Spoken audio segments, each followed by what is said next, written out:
Olivia Wells had been a detective for 6 years, and in that time, she'd learned that most corruption doesn't announce itself. It doesn't come with a warning or a moment of clarity. It bleeds into the department like water through cracked concrete, spreading until you can't remember what solid ground looked like. That knowledge was precisely why she was standing in a Bico on the south side at 2 a.m, watching the address her informant had given her through binoculars that made everything look worse than it actually was. Her phone buzzed against her ribs. A text from her sister Rachel, still awake despite the hour, stopped by the apartment. "You left your coffee maker on again. How many times do I need to tell you that's a fire hazard?" Olivia didn't respond. Rachel had always been the responsible one, the organized one, the kind of person who remembered to turn off appliances and pay bills on time. Olivia was the cop who forgot to eat and worked cases that weren't technically assigned to her yet. Rachel was the only family she had left after their parents died 8 years ago, and that fact pressed against Olivia's chest like a weight whenever she thought about it too long. She forced her attention back to the warehouse across the street. Detective Sean Morrison was supposed to be here an hour ago. Sean, who she'd worked with for 3 years. Sean, who always brought coffee to the precinct and asked about her family. Sean, who apparently was deep enough in corruption to meet with handlers from the Ndrangheta in places like this. The information had taken her months to piece together, through accessing files she technically shouldn't have touched, cross-referencing transactions that didn't quite add up, following threads that led from Sean to Tenente David Price, to Captain James Richardson, a network that went deeper than just a few bad officers. A system. The first sign that something was wrong came when she heard the car doors opening across the street. Too many of them. The informant said Sean would arrive alone, or with maybe one contact. Instead, there were at least 4 bodies moving through the darkness with the kind of coordination that only came from planning. From coordination. Her hand moved instinctively to the weapon at her hip, though she knew that drawing it would only escalate whatever was about to happen. "Stay calm," she whispered to herself. "Document. Report. Let the system handle it." Except the system was part of what she was investigating. The shots came without warning. 3 rapid bursts, the sound swallowed by the Bico's narrow walls. Olivia's body reacted before her mind caught up. She was already moving, already crouching behind the dumpster that reeked of old oil and rotting food, already pulling her phone to call for backup when she realized the shots weren't aimed at the warehouse. They were aimed at the space between the warehouse and where she was standing. They were aimed at her. "Dispatch. This is Wells. I'm taking fire. South Side, Warehouse District. I need units." The phone fell from her hand as the bullet caught her shoulder, tearing through fabric and flesh with a sensation that was somehow both sharper and duller than she'd expected. Her backup weapon, the one she kept strapped to her thigh, felt very far away. Her body was already responding to shock, already shutting down the parts of her that weren't immediately necessary for survival. Another bullet caught her ribs. She felt that one distinctly, a bloom of heat that spread across her torso like spilled wine on a white shirt. The brick wall behind her was suddenly spattered with arterial spray, and Olivia realized with a strange detachment that some of it was probably hers. She tried to move, but her legs weren't cooperating. She tried to reach for her phone, but her hand was shaking too badly. Through the tunnel of her vision, she watched the figures across the street pause, then regroup. One of them said something in a language she didn't recognize. Italian, maybe, or something close to it. Then there was movement from somewhere else entirely. A different car, pulling up fast with the kind of aggressive engine sound that meant money and intent. The figures scattered like disturbed insects, melting back into their vehicle with a speed that suggested they'd been trained for extraction. Within seconds, they were gone, leaving only the smell of cordite and burning rubber. Olivia was alone again, bleeding into the cracked pavement of a Bico that nobody important ever visited. She was alone, and her phone was out of reach, and her vision was starting to gray at the edges, in a way that probably meant shock was setting in hard and fast. She'd read the statistics. People who bled out alone in alleys, people who didn't make it to hospital in time. She was thinking about Rachel's face when they told her that Olivia was dead when the car door opened beside her. A man's silhouette, backlit by streetlight, features obscured until he crouched down, and the light caught his face. Dark eyes that assessed her with the kind of calculated precision you didn't learn in any academy. A scar running from temple to jaw, thin and white and marking him as someone who'd survived violence before. "Don't scream," he said quietly. Not a request, a statement of fact, delivered with the kind of certainty that made her believe he wasn't asking for permission, so much as informing her of what would happen if she didn't cooperate. She didn't scream. She was too busy noticing the badge tucked in the back of her waistband, the glint of her service weapon where it had fallen during the impact. This man saw those things too. He saw them, and something that might have been calculation flickered across his face. "You're police," he said. "Detective," Olivia managed, her voice small and strange in her own ears. "Olivia Wells, Chicago Police Department. You need to call an ambulance. You need to call—" "I know what needs to happen," he interrupted. He was already reaching for her, and every survival instinct Olivia had was screaming at her to fight, to move, to do something other than let this man touch her while she bled out onto the concrete. But her body wasn't listening to instinct anymore.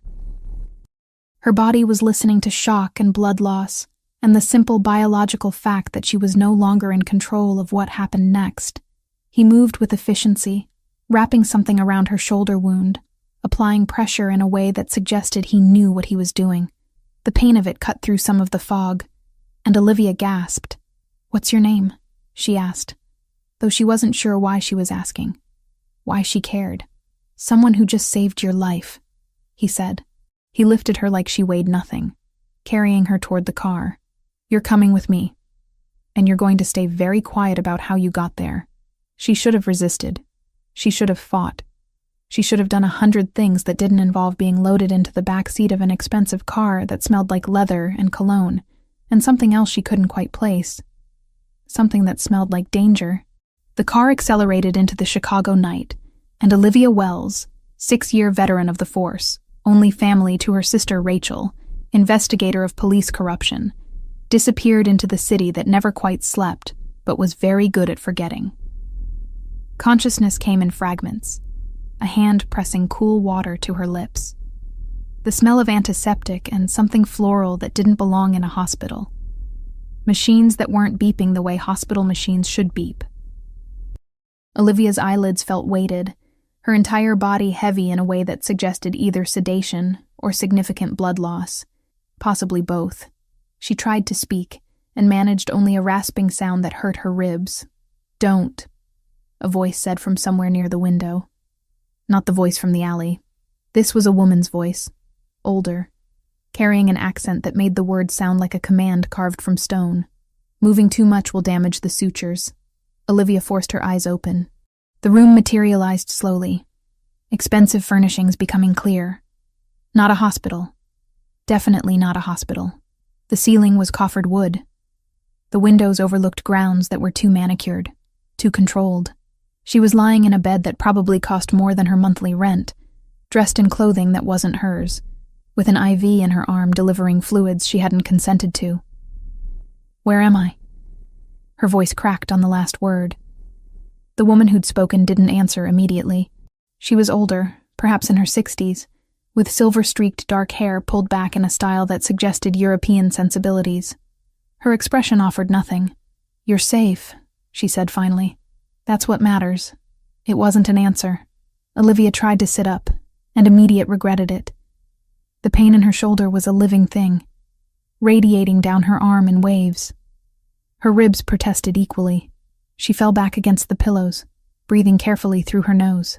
"How long?" she managed. 4 weeks, a different voice answered. The man from the alley stood in the doorway, and in full light, he was almost worse than he'd been in shadow. The scar on his face was clearer now, more defined. His eyes were that unsettling dark brown that seemed to catalog everything they looked at. He wore a shirt with the sleeves rolled up, revealing forearms that suggested regular violence of some kind. "You coded twice. My doctor wasn't sure you'd make it." "Your doctor?" Olivia's throat was dry. "Where the hell am I?" "North Shore," he said simply, moving further into the room. "About 40 minutes from where you were shot. And before you ask, no, I'm not taking you to a hospital. Not yet. Maybe not at all." The implications of that statement hung in the air between them. Olivia forced herself to breathe slowly, to think through the fog of medication and pain.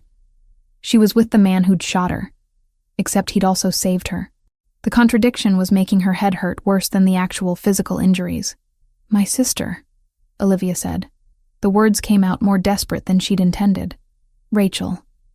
I need to contact my sister. She'll be looking for me." The woman who'd been speaking before nodded at the man, then left the room with the kind of silence that suggested practice in discretion. The man pulled a chair closer to the bed, a piece of furniture that looked antique and probably was. He sat with the kind of posture that suggested someone trained in violence, spine straight, shoulders relaxed, positioned where he could see the entire room and the doorway simultaneously. "Your sister knows you're missing," he said.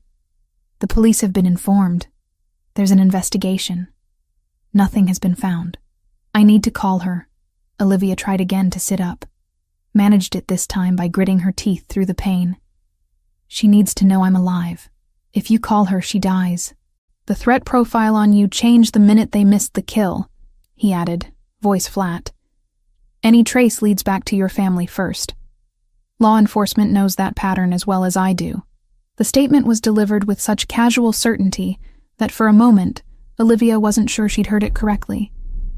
She stared at this man, this stranger, this criminal who'd pulled her bleeding body from a Chicago alley, and tried to understand the mathematics of what he'd just said.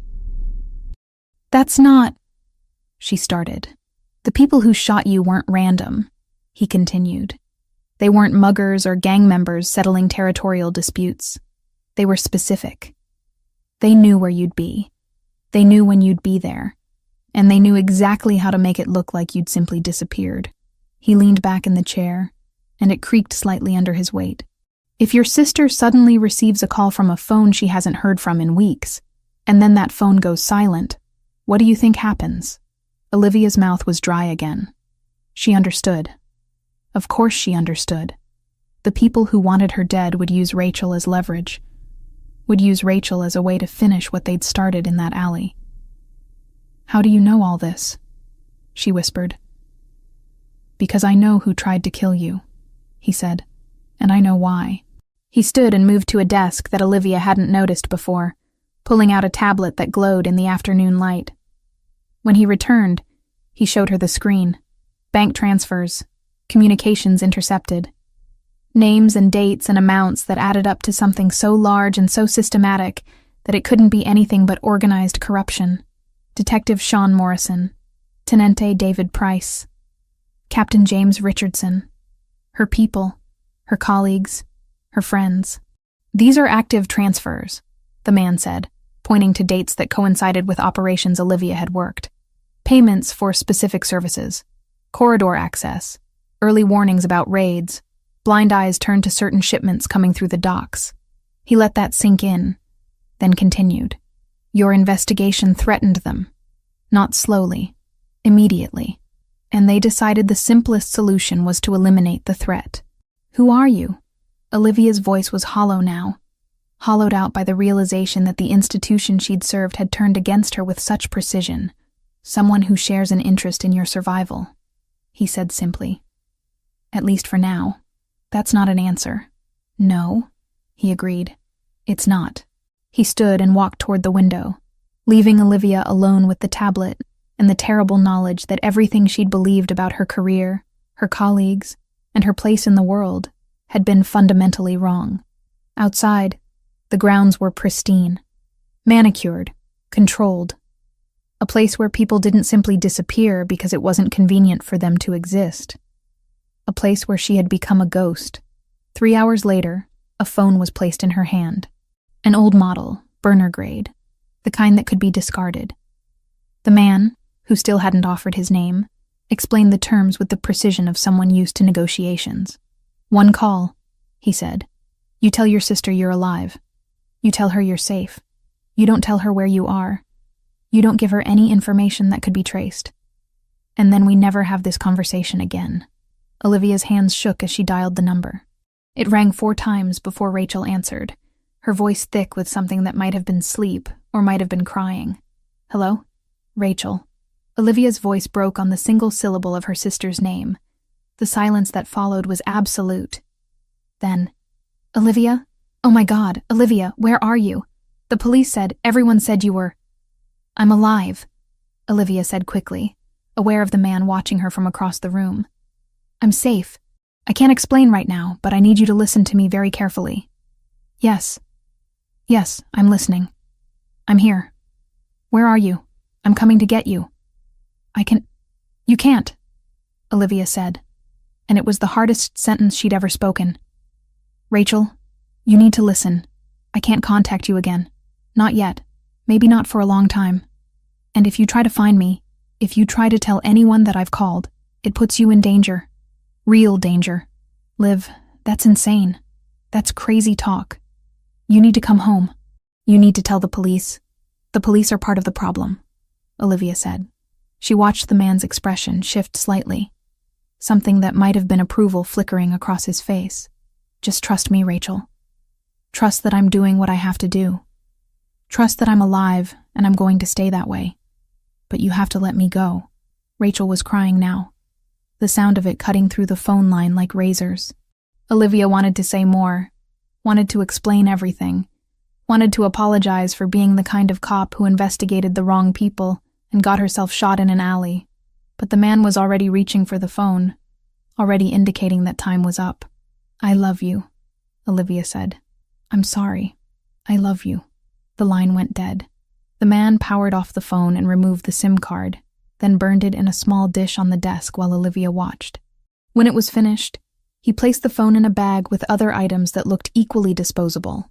"Your sister will receive a news report about a traffic accident," he said, his voice deliberately neutral. "A Jane Doe victim. The authorities will close the file. She'll have closure. It's the best option available." Olivia realized what he was saying. Her parents had died in a car accident.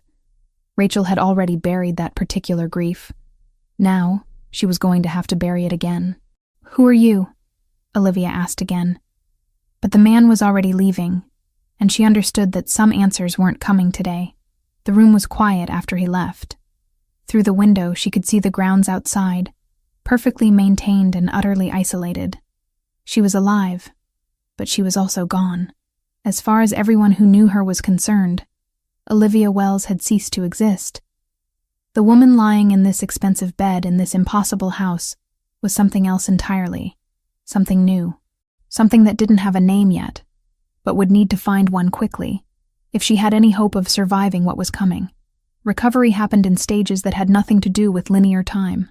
One day, Olivia could barely lift her arm without white-hot pain spreading across her torso. The next day, the pain was still there, but she could move further. By the end of the second month, she was walking the perimeter of Franco's study without using the walls for support. By the end of the fourth month, she could almost forget that bullets had ever pierced her body at all. The man, Franco Ravellini, as she'd eventually learned his name, moved through the mansion with the kind of deliberate purpose that suggested he owned not just the building, but the very air inside it. He appeared at irregular intervals, always when Olivia was least expecting him. A woman who worked for him, someone named Rosa, who was older and European and spoke very little, brought meals on trays and changed bandages with clinical precision. But Franco was the one who monitored recovery, who asked questions about pain levels and mobility, who arranged for a physical therapist to visit 3 times weekly. It was during one of these sessions, with Franco observing from a leather chair near the window, that he finally made his proposal. "I need information," he said, not bothering with preamble. The therapist had left an hour earlier, and Olivia was seated on the edge of the bed, rotating her shoulder through a series of movements that still hurt, but hurt differently than they had before.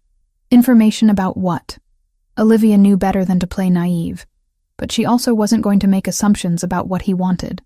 Police infrastructure, systems, how access is granted and denied, which protocols are actively monitored and which ones are older, more vulnerable.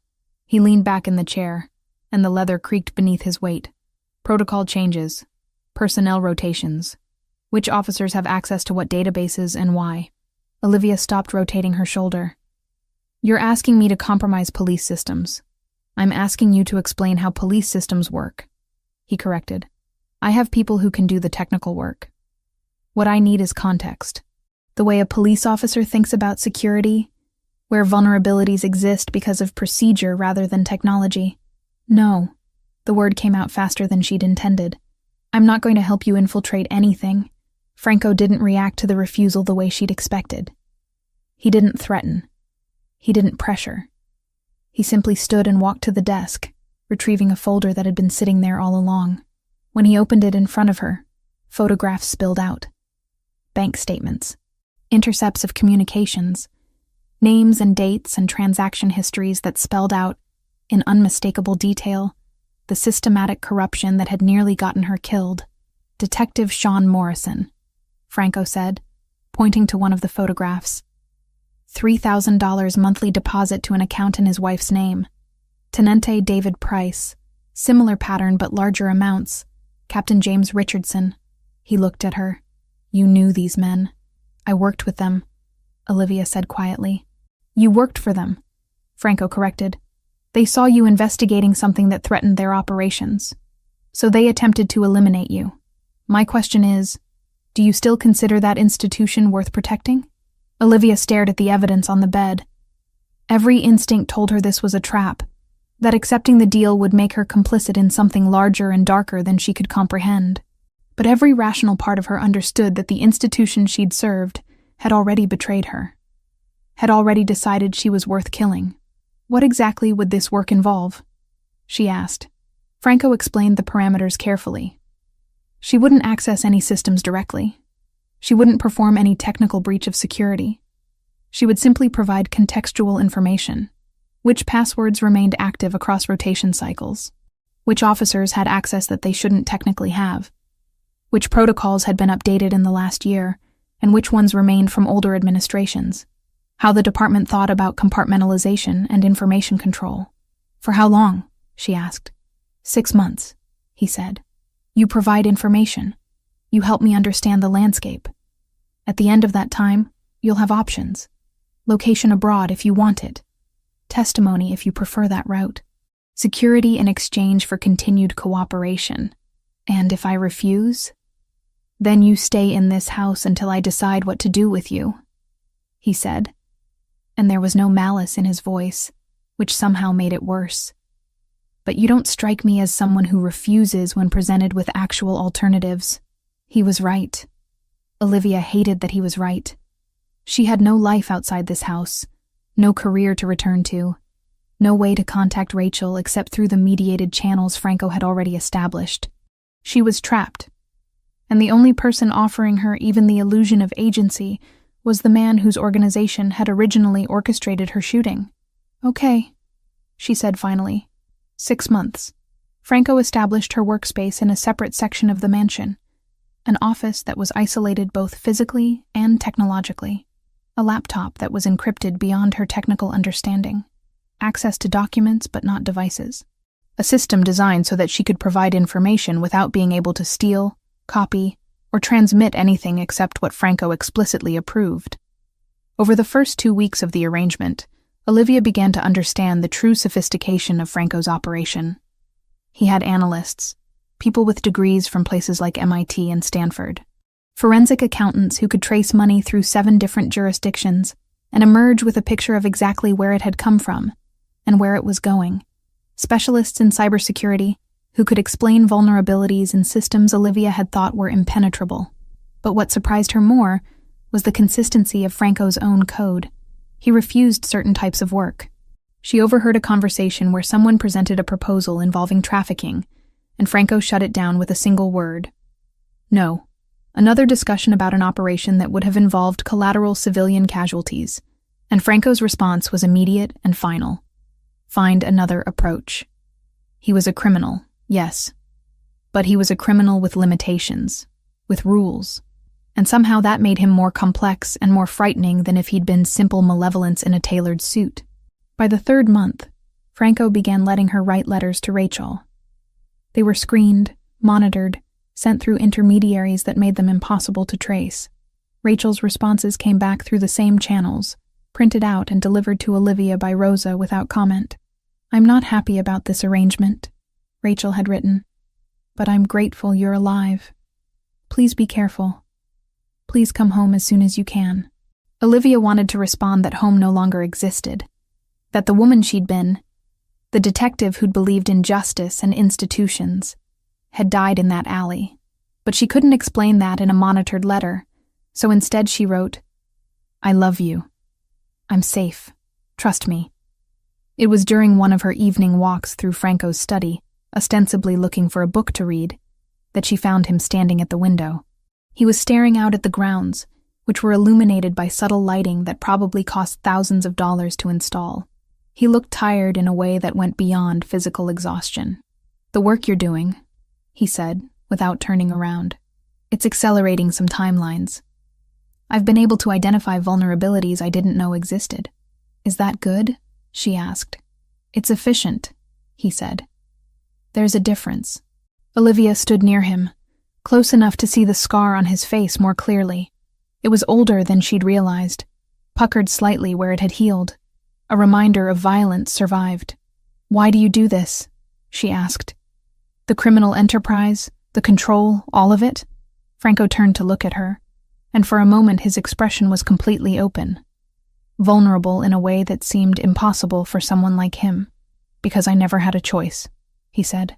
"I was born into this, raised in this, and by the time I understood what it was, I was already too entangled to leave." He turned back to the window. "You, on the other hand, chose to be a police officer. You chose an institution, and then that institution tried to kill you. So now you have a choice I never had. You can build something different, if you're willing to do what it takes." Olivia realized, standing beside him in that study with the city lights spread out before them, that her understanding of Franco had shifted. She didn't trust him, not yet, but she was beginning to see him not as a monster, but as a man trapped in a system he'd inherited, operating according to rules he'd learned young and learned well. The thought terrified her more than any explicit threat ever could. 2 more months passed in this strange arrangement. Franco and Olivia found themselves having conversations that had nothing to do with police infrastructure or criminal operations. They talked about music she'd grown up with and music he preferred. They discussed books she'd read and books he recommended. There were moments where Olivia almost forgot that she was essentially imprisoned, that her freedom existed only at Franco's discretion. One evening, as Rosa was serving dinner, Franco mentioned that he'd arranged another letter exchange with Rachel. He did this sometimes, Olivia had learned, established contact, verified it was genuine, then allowed the correspondence to proceed. "Your sister is struggling," he said. There was no judgment in his tone, only observation. The police held a memorial service. She attended. She's trying to move forward, but it's difficult for her. Olivia felt something crack inside her chest at the image of Rachel attending a funeral for someone who wasn't actually dead, standing at a gravesite that held nothing, mourning a sister who was alive and breathing and sitting in a criminal's mansion on the North Shore. "Can I write to her?" Olivia asked. "You can," Franco said, "but understand that every letter puts her at risk. If someone traces that correspondence, if anyone realizes you're alive, she becomes leverage." "I understand," Olivia said, and she did. She understood that love was a liability now, that caring about Rachel was dangerous for Rachel, that perhaps the kindest thing she could do was to let her sister believe she was dead and move forward accordingly. But she couldn't do that. She couldn't simply abandon her sister to that grief. So, she wrote a letter, a careful, coded letter that said nothing explicit but conveyed everything important, that she was alive, that she was safe, that she loved Rachel, and that Rachel needed to stop looking for her because continuing to search would only bring harm. "This is wise," Franco said, reading the letter before it was sent. "You're protecting her by being honest about the situation." "I'm abandoning her," Olivia said bitterly. "No," Franco said. "You're recognizing that some situations don't have good solutions, only varying degrees of acceptable loss." Olivia wanted to hate him for saying it so plainly, but she couldn't, because he was right. And the fact that he was right, that she was beginning to see the logic in his worldview, was perhaps the most terrifying development of all. By the middle of June, Franco's operation had evolved into something resembling a corporate intelligence agency. The difference was that most corporations didn't have former NSA analysts sitting in converted libraries, running pattern recognition on police databases. By July, Olivia had stopped being surprised by the caliber of people Franco employed. By August, she was actively impressed by how systematically they dismantled institutional safeguards that she'd always assumed were impenetrable. Her role became increasingly defined as she spent hours in the isolated office, explaining not just what police systems did, but how police officers thought about those systems, which protocols had been in place long enough that nobody really questioned them anymore, which access points seemed to get audited more rigorously than others, which supervisory structures created natural bottlenecks that people routinely worked around because it was faster than following proper channels. "You're essentially mapping institutional laziness," Franco observed one afternoon, standing in the doorway of her workspace. He had a habit of appearing without warning, moving through the mansion with the kind of deliberate quietness that suggested military training or something close to it. "I'm explaining how real organizations actually function versus how they're supposed to function," Olivia corrected. But she understood what he meant. Every system had cracks. Every institution had workarounds that eventually became tradition. The difference between policy and practice. Franco nodded, considering this. That's more valuable than most people realize. By late August, the hackers working for Franco had penetrated far enough into the police infrastructure to access financial records that mapped out the corruption in precise detail. Sean Morrison received $3,000 monthly, deposited into an account under his wife's name. David Price's payments were larger, sometimes reaching $7,000 in months when there was active interference with investigations. James Richardson orchestrated the whole operation, receiving direct transfers that disappeared into cryptocurrency exchanges and shell accounts before surfacing in legitimate banking institutions. It was elegant in its own way, systematic, practiced. The kind of corruption that only worked because it was distributed across enough people that no single person was conspicuous. Olivia was reviewing a particular set of transfers when Franco burst into the office. Actually, burst, which was unusual for him.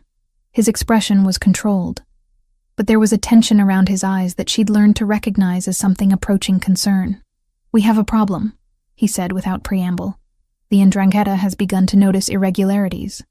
Specific attention patterns they shouldn't have noticed." "What kind of patterns?" Olivia's stomach tightened. "The kind that suggests someone is investigating their infrastructure specifically. They're moving cautiously, but they're moving. And Sean Morrison has become suspicious about why his routine contacts have stopped responding to messages in predictable ways." "Did someone compromise?" "No," Franco said firmly. "My people are careful. But the Ndrangheta maintains its own surveillance apparatus, and they've flagged that something in the status quo has shifted. When they flag something, their subordinates begin asking questions. Sean Morrison is asking those questions to Captain Richardson right now."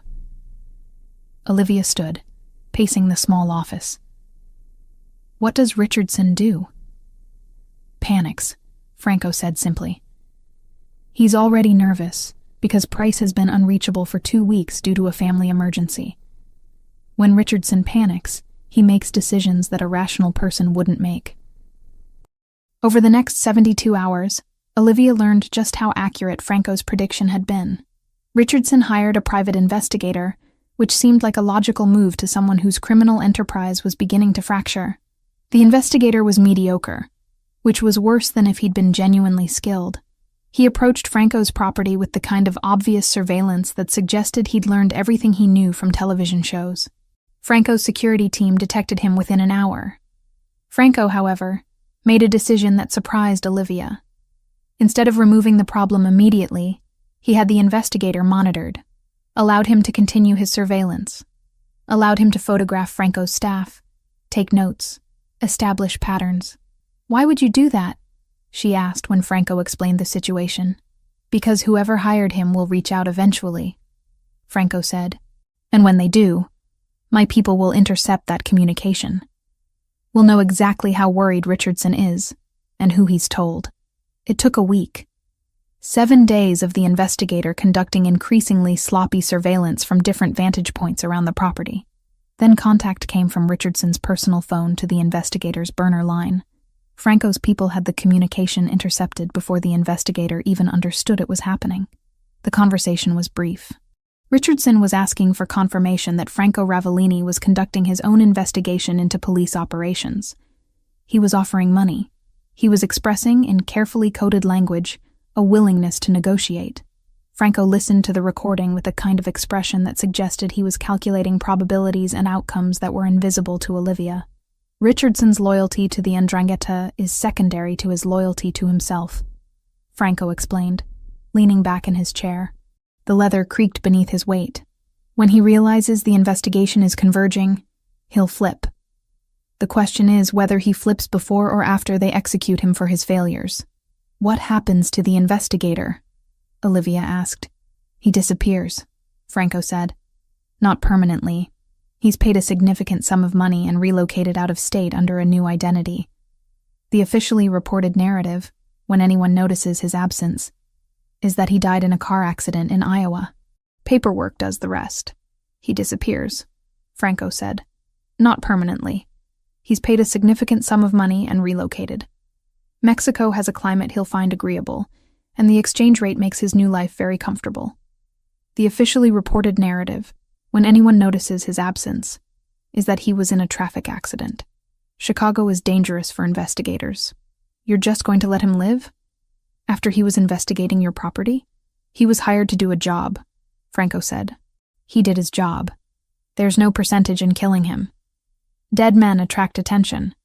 Men living comfortably in another country attract nothing at all. It was pragmatic in a way that made Olivia's head hurt.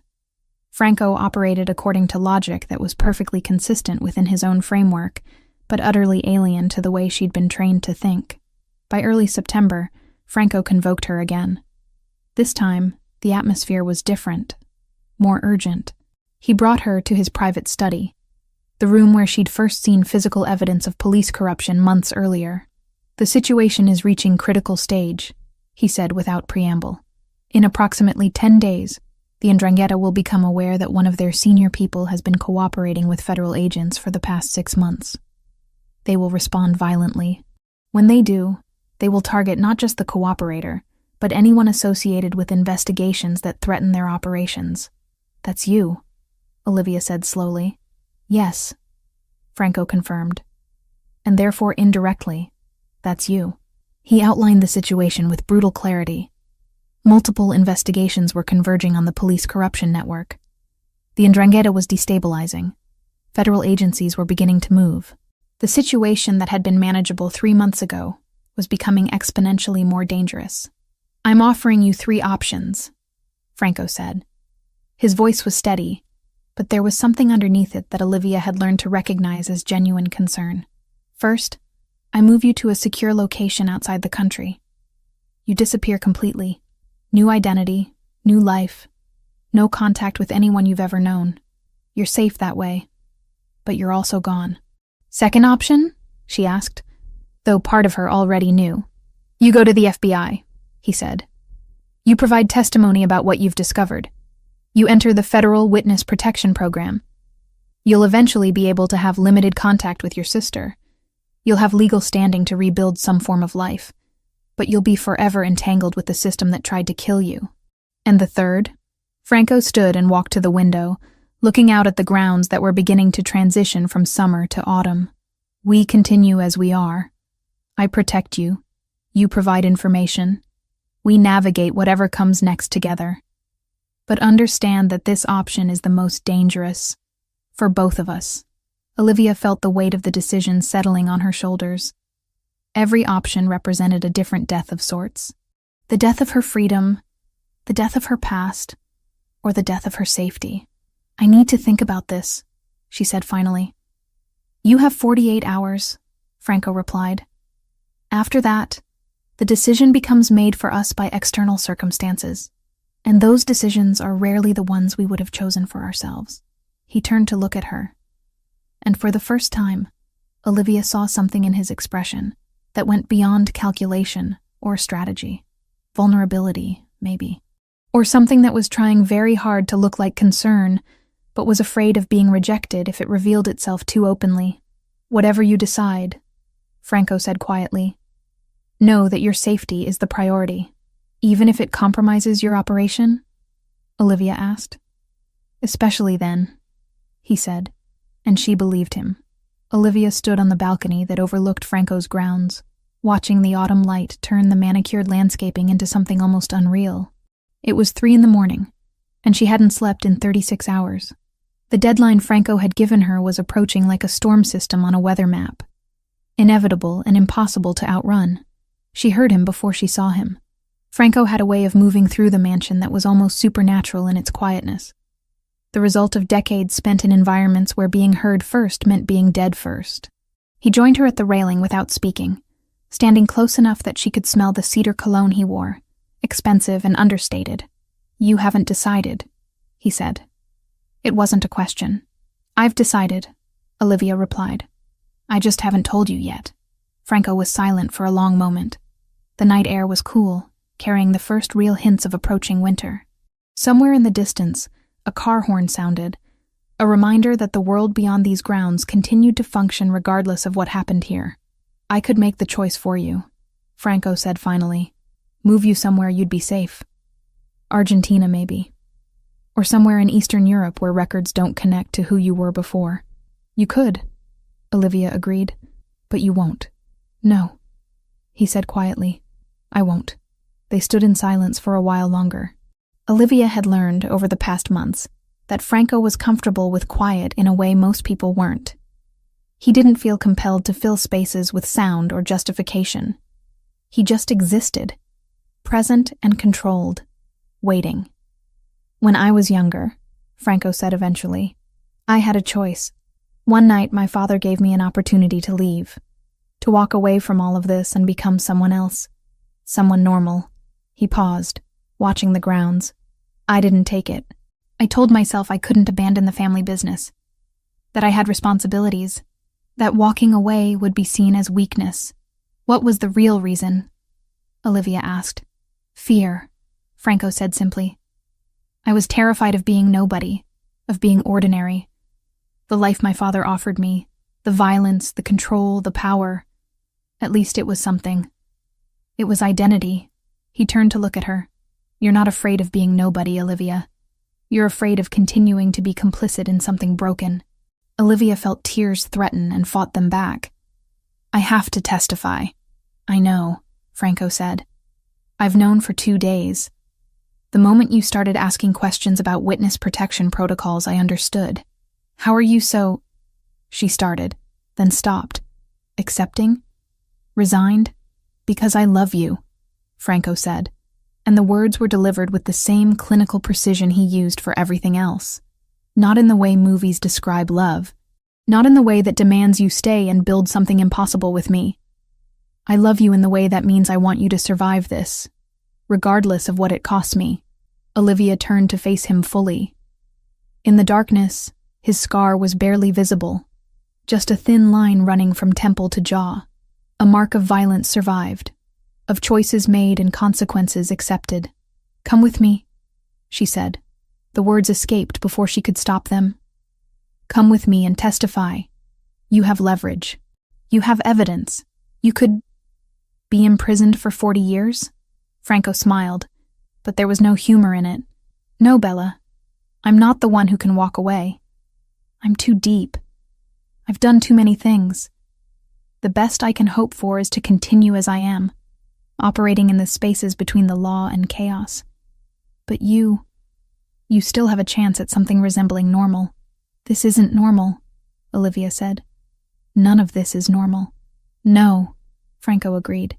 "But it's better than being dead in a Chicago alley, which is where you would be if I hadn't found you." Over the next 2 days, Franco made arrangements with precision and speed that suggested this wasn't the first time he'd facilitated someone's transition into federal custody. He had contacts within the FBI, not corrupted agents, he explained, but pragmatists who understood that sometimes information was valuable enough to negotiate around traditional channels. On the morning of the 3rd day, Olivia sat in Franco's study one final time. She'd packed a single bag with items Franco deemed safe for transport. Clothes. A photograph of Rachel that Franco had somehow obtained without her knowledge. A copy of one of Rachel's letters. "The FBI will move you today," Franco said. Agent Torres is handling the operation personally. She's trustworthy. As much as anyone in that organization can be. What will you do? Olivia asked. Continue, Franco said simply. I'll continue to exist in the spaces I've carved out. I'll manage my operations. I'll ensure the 'Ndrangheta doesn't expand unchecked in this city. I'll survive, as I always have. He paused. And I'll wait to hear that you're safe. You can't, Olivia started. I won't contact you, Franco finished. I understand the parameters. You'll be under federal protection, in a new identity, in a place where your connection to me could compromise your safety. I won't jeopardize that, but I'll know. Through channels that are careful and invisible, I'll know that you're alive and building something better than this. The black SUVs arrived at noon. FBI agents who were polite but professional, who didn't ask questions about Franco or his property, or how Olivia had been living for the past months. Torres herself was driving one of them, a woman in her 50s with sharp eyes and an expression that suggested she'd seen enough corruption to be unsurprised by anything. Olivia said goodbye to Franco in the entrance hall. Rosa was there, watching with the kind of expression that suggested she understood more than she let on. Franco looked like he always did, controlled, composed, utterly present. Goodbye, Olivia said. Not goodbye, Franco corrected. Never goodbye. Just, for now. The drive to the safe house took 6 hours. During that time, Olivia received news that Ricardo, the private investigator, had been found in Iowa in a car accident. Tragic, Torres explained. Terrible luck. Olivia understood the message Franco was sending. Loose ends were being tied up. Witnesses to her disappearance were being managed. He was clearing the board to protect her testimony. That night, from an anonymous phone in a safe house that was indistinguishable from 1,000 other safe houses, Olivia was permitted a single call. Rachel answered on the second ring, like she'd been waiting. Olivia? Her voice broke on the name. It's me, Olivia said. I'm alive. I'm safe, but I can't come home yet. I can't explain everything, but I need you to understand that I didn't disappear because I wanted to. I disappeared because staying would have destroyed both of us.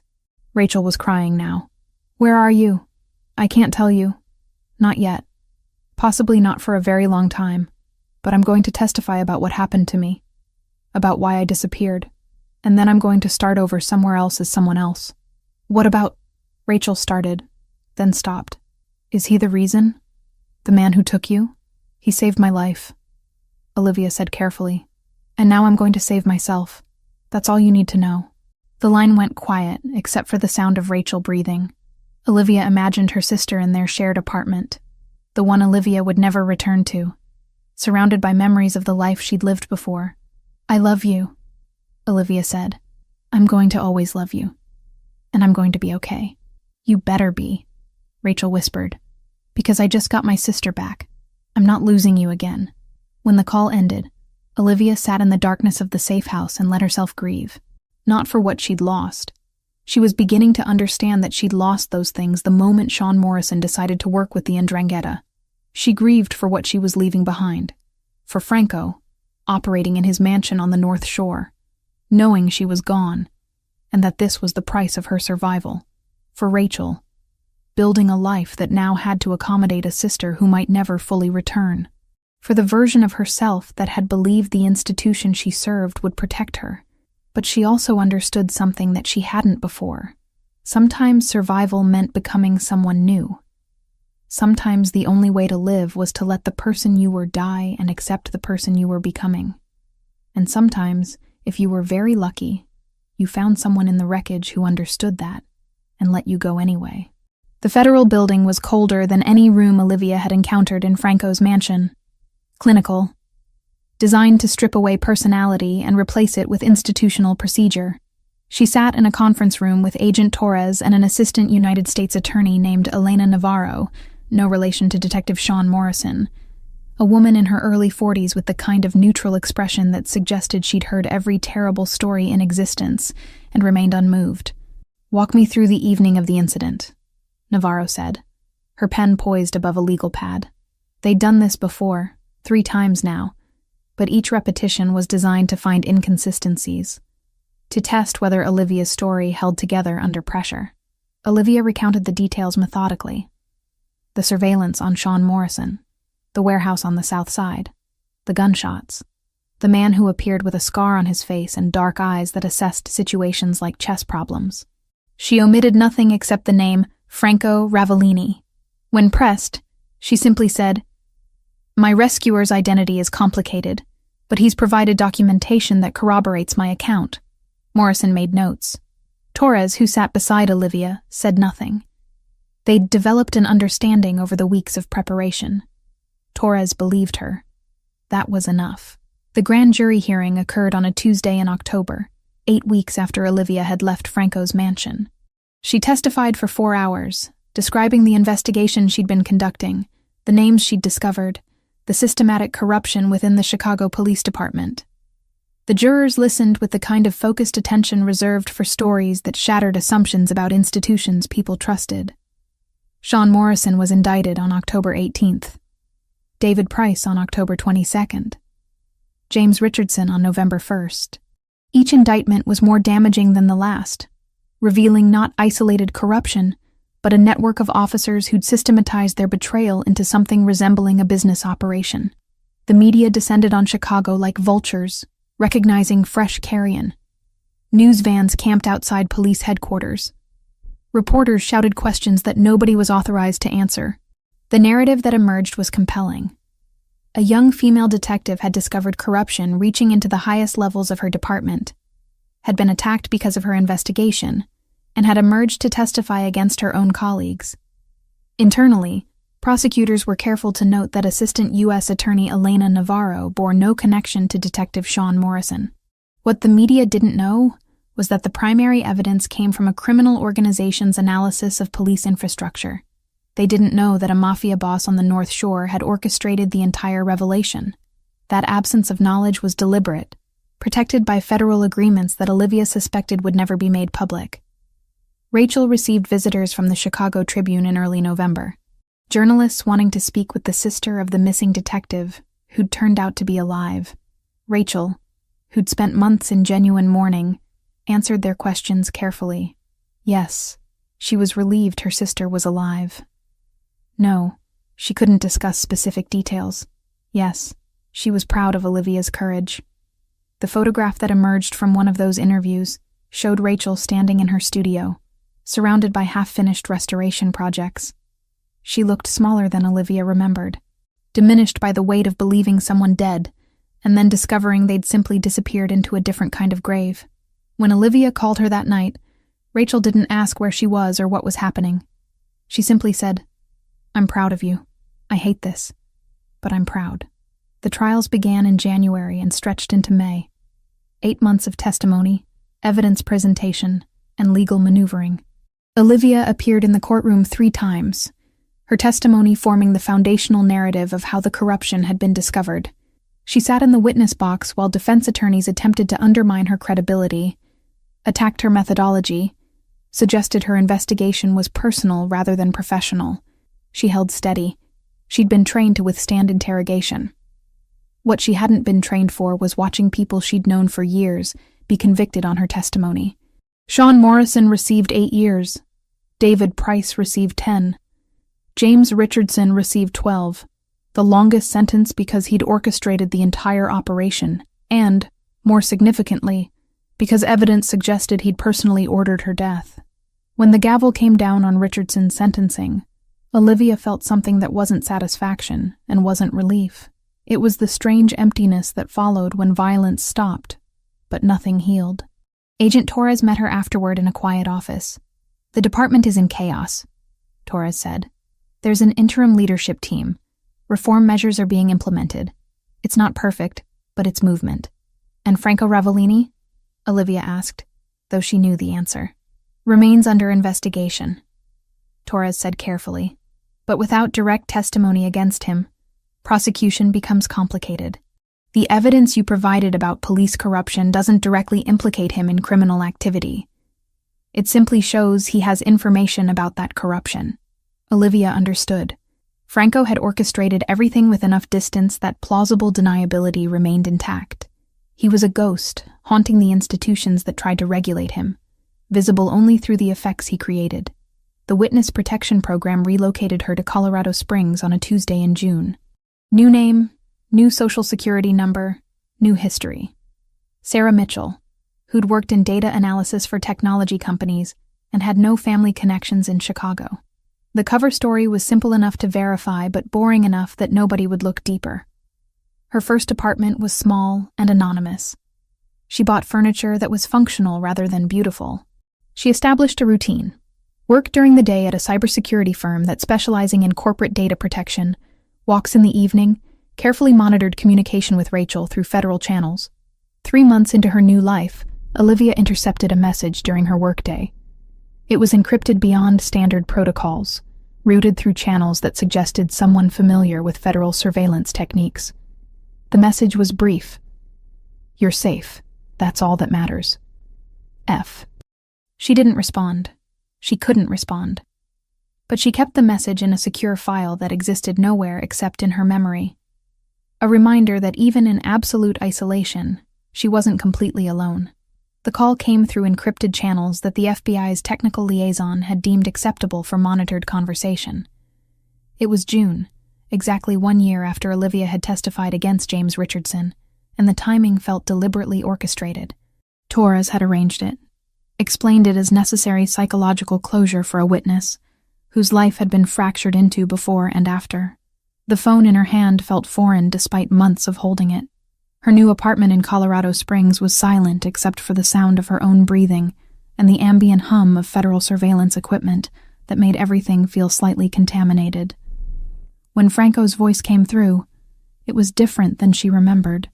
Or perhaps she was different than when she'd last heard it. Time did that to memories. Reshape them into something the mind could manage.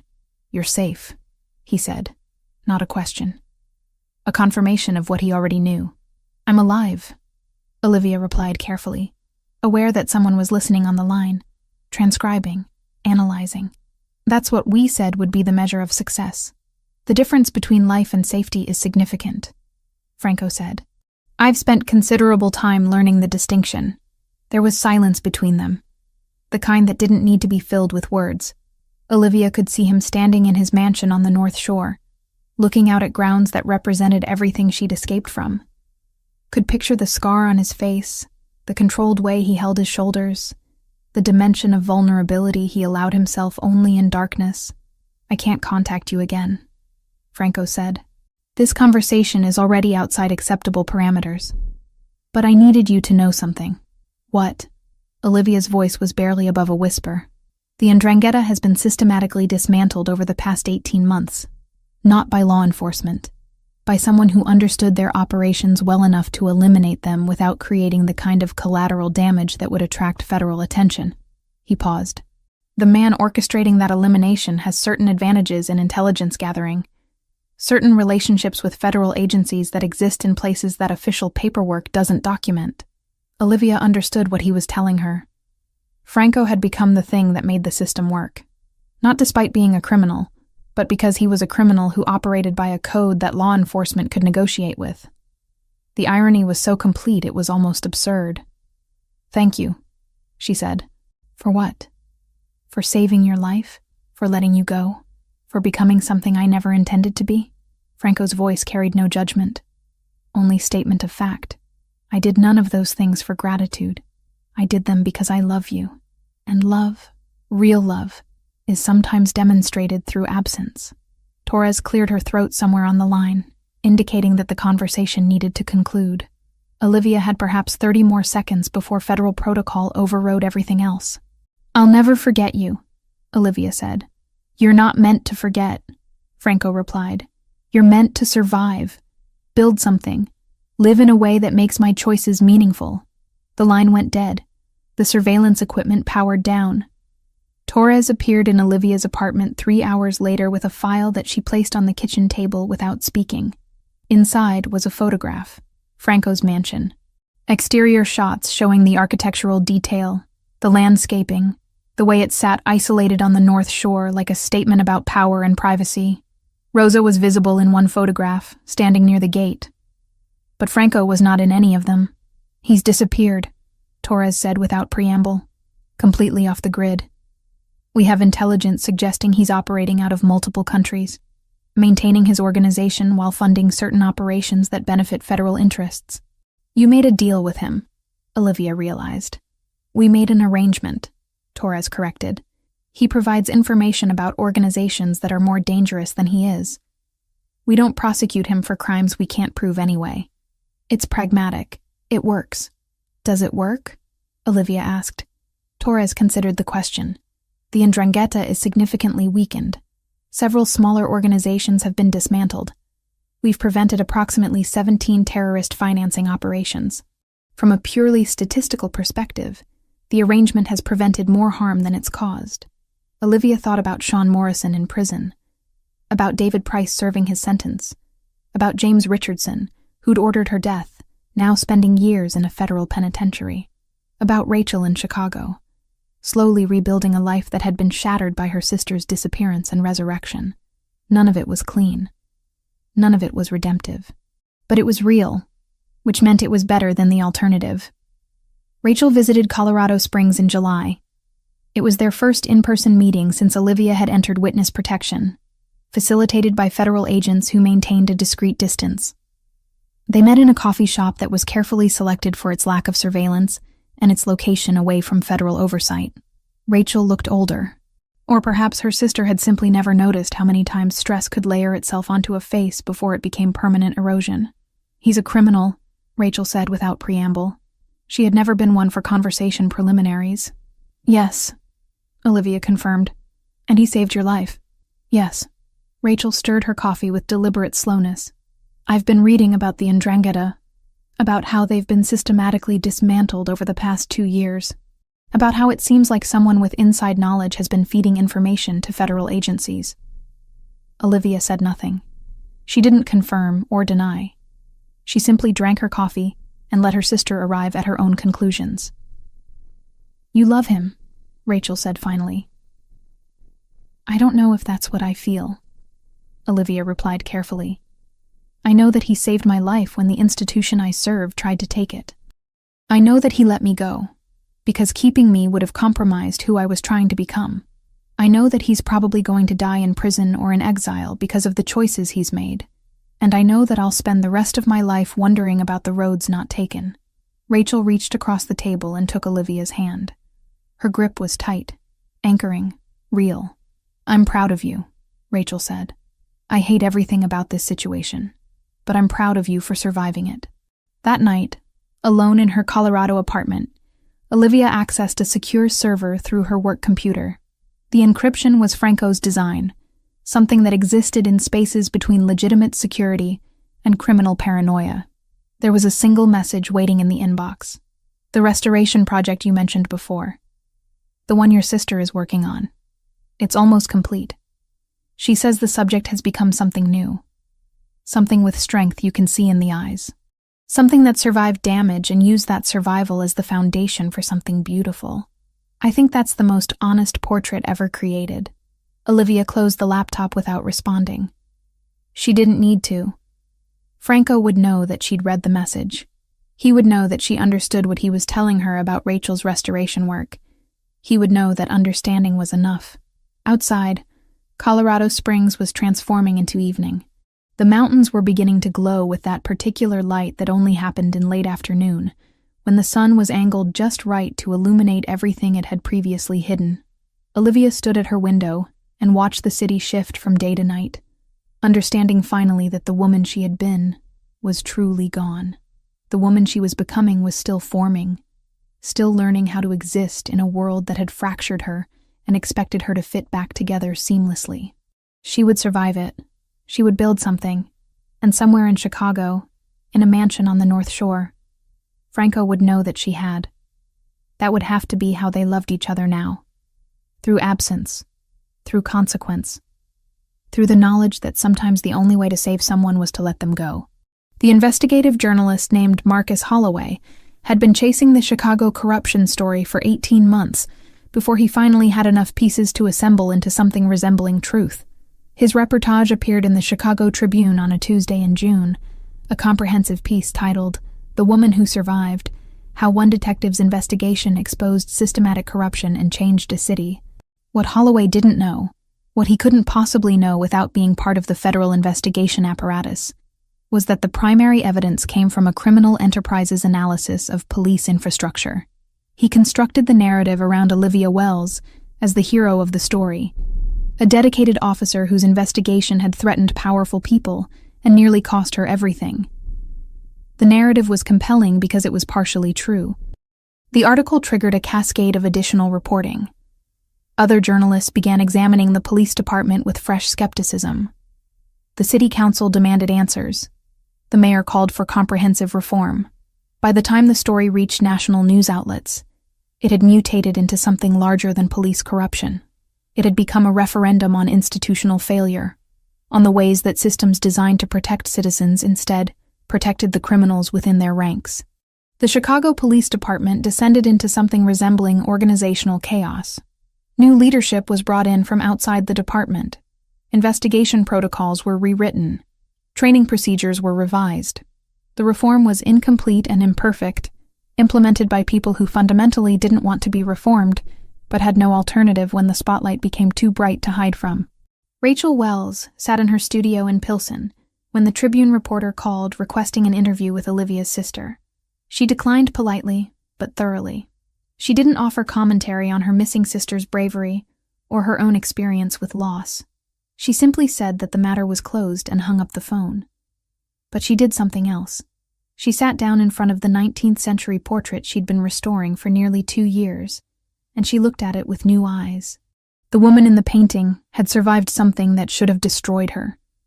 The artist who'd originally created the work had captured something essential in those eyes. Resilience, determination, the particular strength that only came from being broken and choosing to rebuild anyway. Rachel took photographs of the finished restoration and sent them through the secure channels that connected her to her sister. The accompanying note read, "I finished. I think you'd like what he became."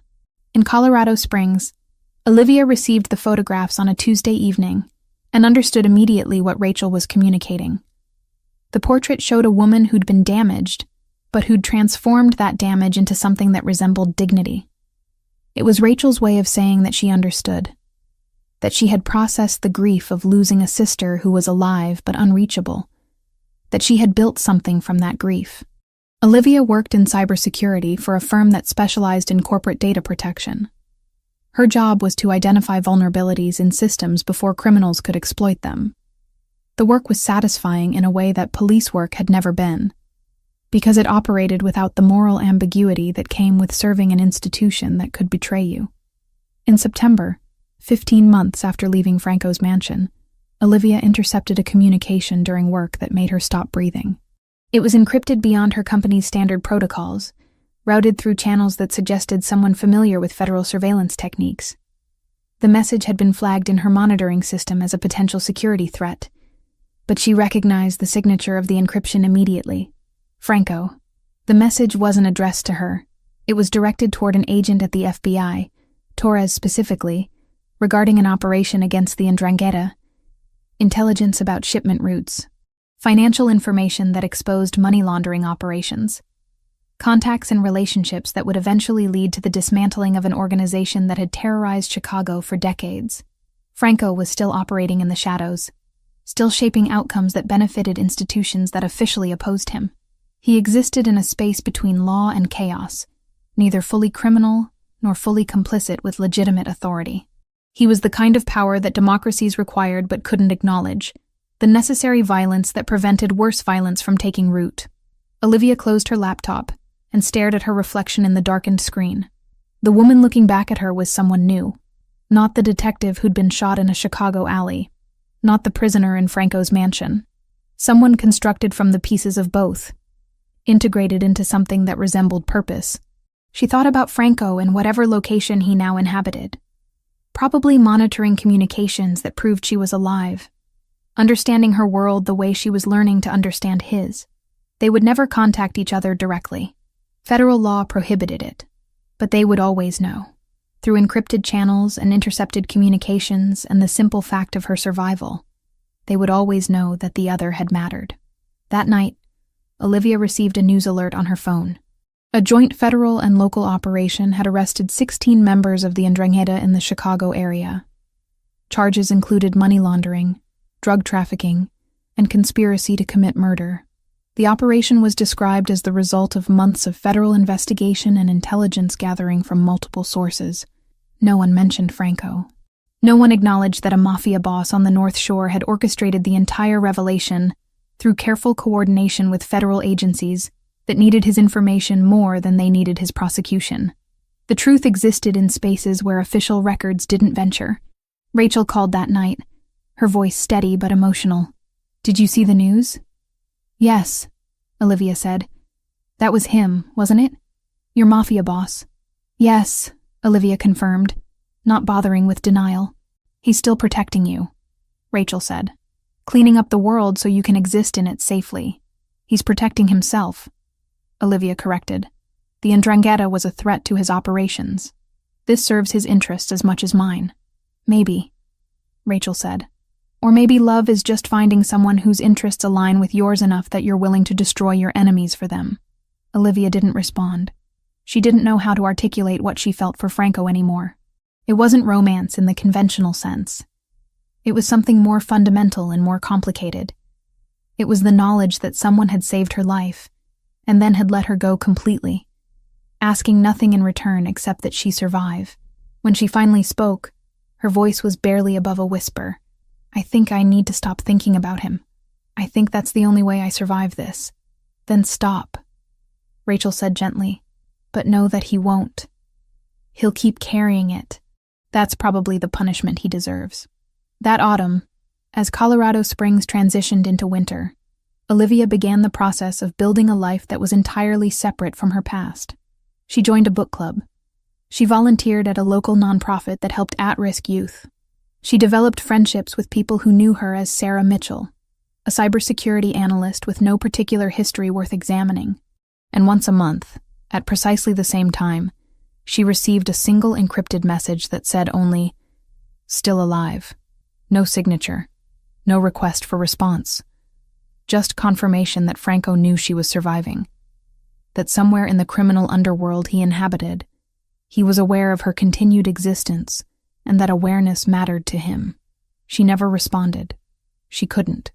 But she always read the messages, and she always understood what he was communicating through those two words. That he loved her. That he was sorry. That this was the only way they could ever truly be together. Separated by law and circumstance, and the fundamental incompatibility of their worlds. Months would pass without contact. Then another message would arrive. Proof of persistence. Proof that some connections transcended distance and law and the attempt to forget. Proof that Franco Ravellini, criminal and protector, continued to exist in the spaces between institutions, ensuring that the woman he loved remained safe in a life he had built for her and then relinquished. And in Chicago, in a mansion on the North Shore, Franco stood at windows overlooking grounds that represented everything Olivia had escaped from. He waited for messages that never came. He read reports about her continued survival. He organized operations against the Ndrangheta and other organizations that threatened the delicate balance he maintained. He lived with the knowledge that he had made the only choice that mattered. He had let her go.